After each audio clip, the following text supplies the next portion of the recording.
So, meron ako ditong mangga. Ayan. Bigay ito ng aking kapitbahay kahapon. And then, ito ay tawag dito, dry prawns or sa atin ay bulad na hipon. Gi-blender ko lang siya, tapos nilagyan ko ng sili at saka onion. So, tikman natin. Naglalaway na ako, wala pa nga. Hinayin lang natin ating boses kasi nga tulog si baby dito. Look at that.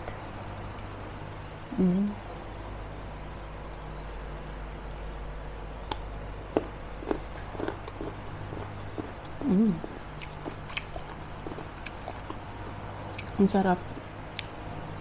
Actually, ito ay partner sa rice na kinain namin kanina. And then, naisip ko na parang masarap siya i-partner sa mangga.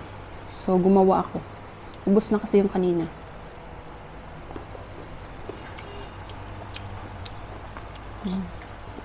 Ang sarap ng mangga nila dito.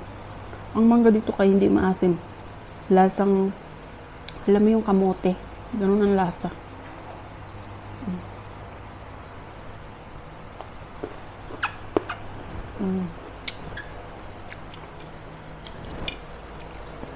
Lapitan ko lang para makita inyo.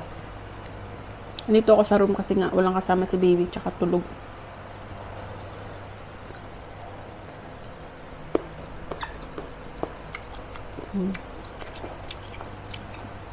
Ang sarap.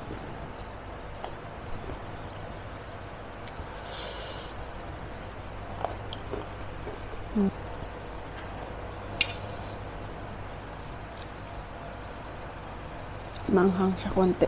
Konti lang. Okay.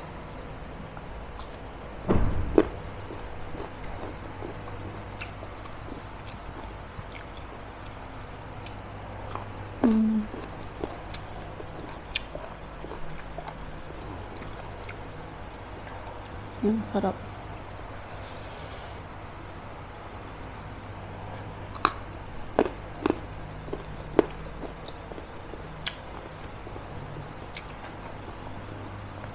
Hindi talaga siya maasim.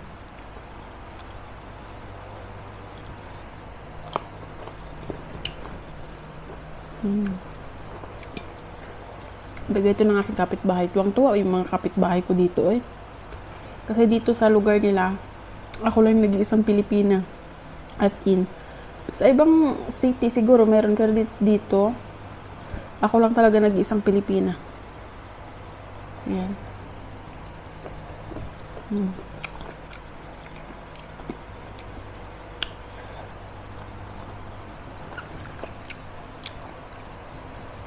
May nagbibigay dito ng langka. Basta sari-saring prutas. Sa isip-isip ko, meron mang ganyan sa Pilipinas, oy. Pero be thankful na lang kasi nga natutuwa sila dito sa akin.